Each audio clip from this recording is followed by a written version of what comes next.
Hello and welcome back to my fourth podcast episode. In today's episode, we will be covering the game Red Dead Redemption 1 and Red Dead Redemption 2, and looking at the time period around which the game is set in, looking at what goes on in the world as it develops, how certain characters react, and how these historic developments and much more evolve. In the last episode, I was joined by Sharon Howes as we covered the new Napoleon film. This was a very interesting video and I recommend you check it out after this one. Joining me today is Sammy Ruff, a friend who I know has a big interest in this game and time period. I tried to get him on before, but unluckily I couldn't. But I'm happy to have him on now. He's a very knowledgeable person. But let's call him now. Very knowledgeable guy, knows what he's talking about. I've played the game with him before, and yeah, here we go. Hopefully he picks up. Well, that would be very disappointing. Hello there, Sammy. Hello. I can just about hear you. Can you? Sorry, 2 seconds. Alright, can you hear me? I can hear you very well.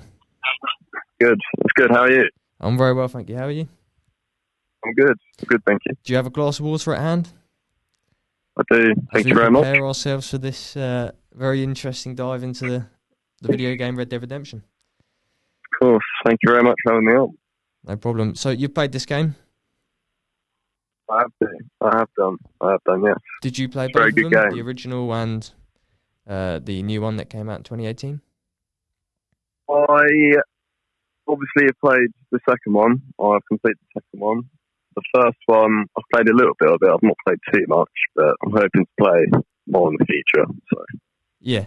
Well, I mean, for me personally, I think the second one was, life-changing in terms of my outview on video games. I think it really got me into adventure games more. Do you know what I mean? I always liked online games, playing with friends, but I think since I played Red Dead Redemption, I always looked at gaming as more of an escapism. You know what I mean? But yeah, Red Dead Redemption 1 was an adventure as well. I used to wake up at 8 a.m. on a summer holiday morning and just hop on that. It's just brilliant. Great memories playing this historic epic, of a game. 100%.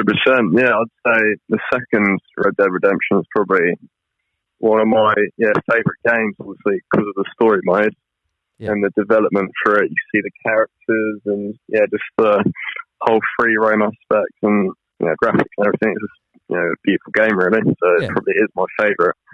Good. Yeah. Well, let's dive more into it.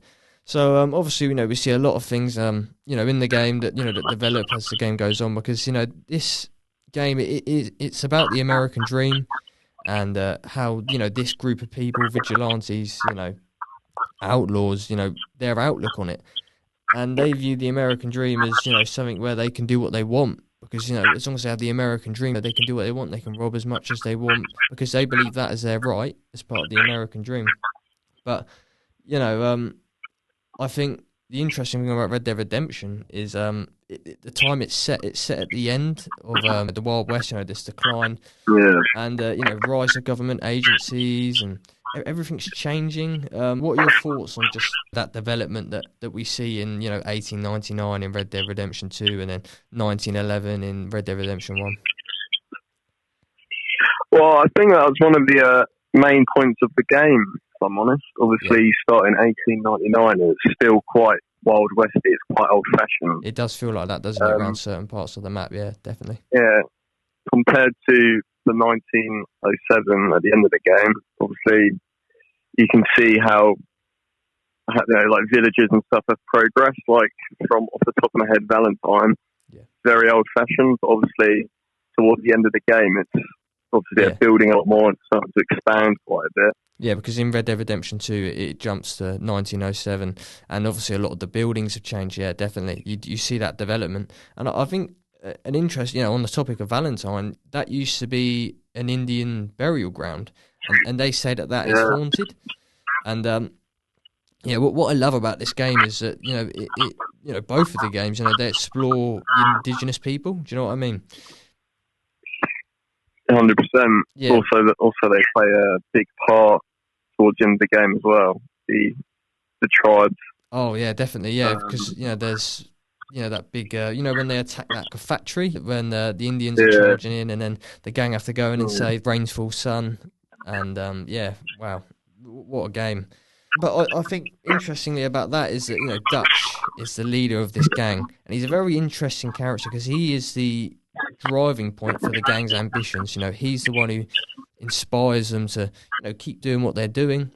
And he talks about the American dream and his version of it, and but he's obviously a very inspirational guy because in Red Dead Redemption 1 he's leading a band of rebel Indians who are attacking people, and then in Red Dead Redemption 2 he convinces Rainsfall Sun to attack that oil place, and he's a very interesting character, isn't he, for this time period, because he is a testament to that change from the end of the Wild West to this development that we see in Saint Denis and Blackwater. 100%, yeah. I think he is one of the best character developments I've seen. Obviously, you see him as such a natural, brave leader sort of thing at the start of the game. But towards the end, he's sort of made up his mind, he's developed, and you can see he's kind of slipped. Definitely. Mentally. And he obviously becomes the bad guy, which he is in the first game. Yeah. But yeah, I don't think, relating back to what we were talking about earlier, about how it starts to get more modernised, the whole game, like Saint Denis.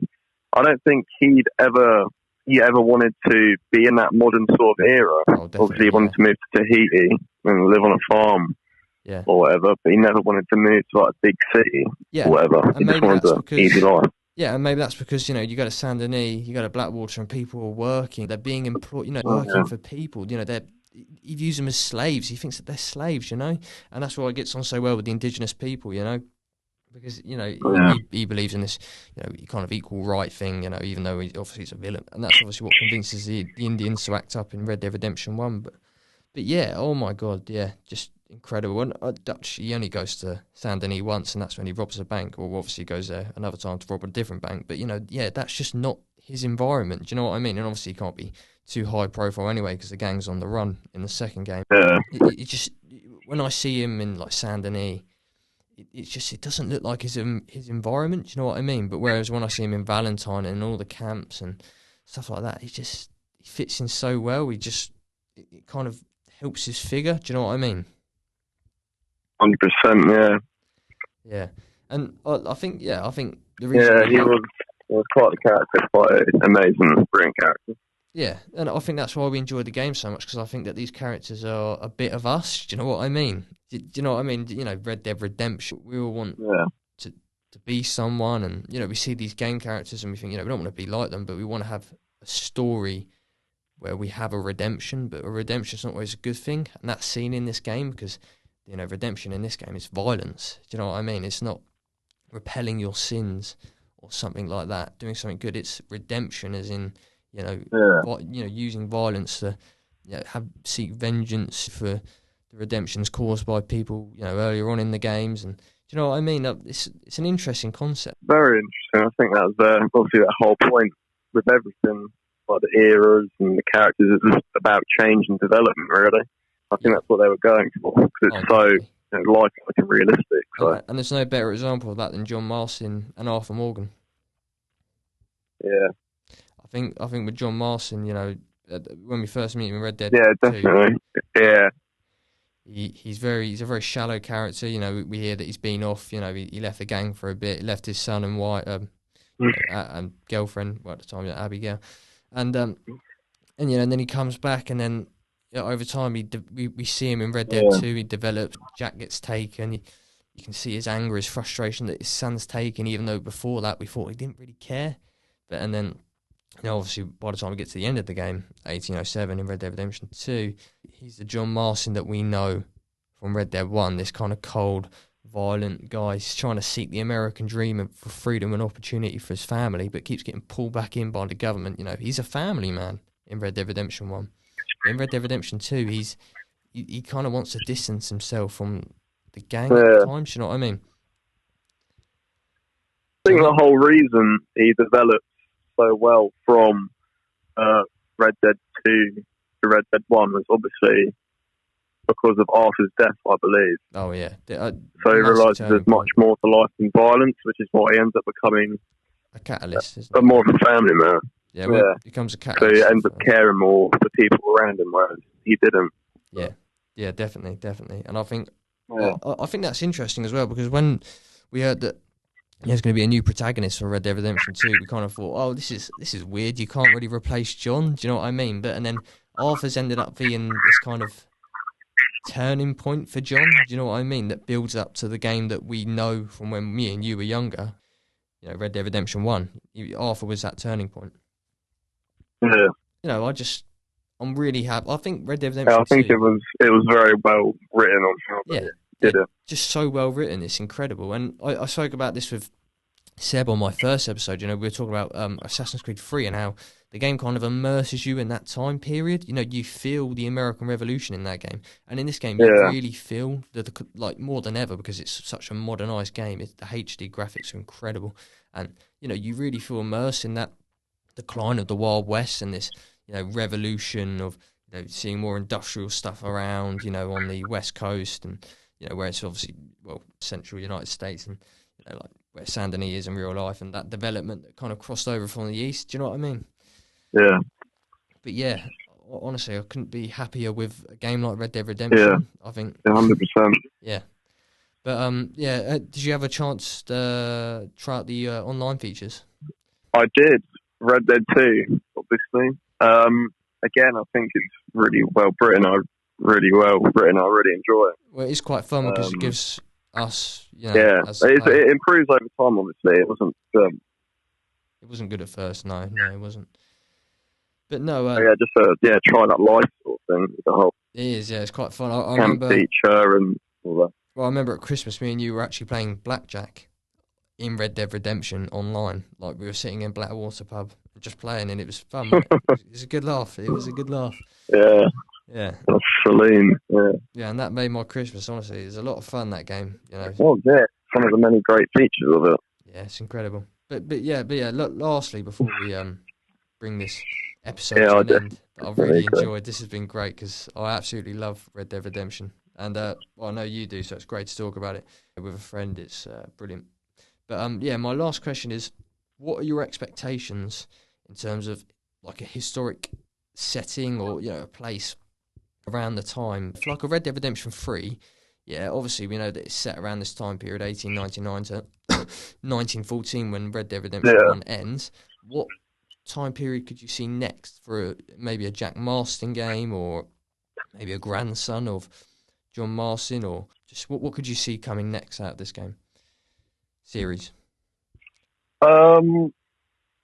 Originally, because of the first game, I probably would have said, Jack Marston, we'd go on to play as him in, a second or a third game, before the second one came out. Yeah. Obviously, we got the second one, which is before the first one, the way it's set. And purely, I think that a third game, if they ever made it, it would end up being set before the second one, if I'm completely honest. Yeah. It's really sharp, like how it sets up Arthur as a young guy. You probably wouldn't play as Arthur. You'd be, in that same gang sort of thing. You'd have a young John Marston, and a young Arthur, and all that. Do you think that would be as successful as Red Dead Redemption 2 was? A young Dutch. Before Micah and everything. Yeah, I'd like to think so, but I think it probably wouldn't be. Yeah. Why do you think that? Do you think maybe... I'd like to think so, but how well Red Dead Redemption 2 was. Yeah. I think... But just how good Red Dead Redemption 2 was, I think you can't really beat it, to be honest. Yeah, I mean, what can you do that Red Dead Redemption 2 hasn't already as well? Yeah, it's pretty hard to beat with expectations. It's brilliant, and I look forward to... exactly. It's got so much in it. Yeah, well, no, I look forward to hopefully me and you playing some more Red Dead Redemption this upcoming year when, in the summer, hopefully. Right, of course we will. Yeah. We will, indeed. Yeah, well, that'd be brilliant. But yeah, thank you very much for joining me today. And I'm really happy you came on to join me because obviously I tried to secure you earlier on in the year, if you remember. Yeah, I do. Yeah, and thank you very much for having me on. Oh, no problem at all. Thank you very much for joining me, and hopefully I'll be able to have you on again. Of course, yeah, anytime. Just drop me an email. Yeah. Oh, that's brilliant. Well, thank you very much, Sam. See you later. Bye. Bye. Well, that was Sam. And yeah, we just covered, kind of Red Dead Redemption and kind of the premises of, the time it's based around and, kind of what's going on in the world and, some of the characters and how they react to this development over time that happens in the transition periods in the game. And I'm really happy that Sam came on and joined me. He's a very, very knowledgeable person when it comes to video games and when it comes to history. He's a very busy man, working. He's taken the time out of his day to speak to me, so I'm very happy that we did communicate well. And I think that this has been a great episode. But yeah, thank you for joining me, audience, and I really appreciate all the support from the first 3 episodes, and I hope that we can only grow from here. And but please do check out the other episodes, and I would love to keep doing more episodes like this. But thank you very much, and see you next time.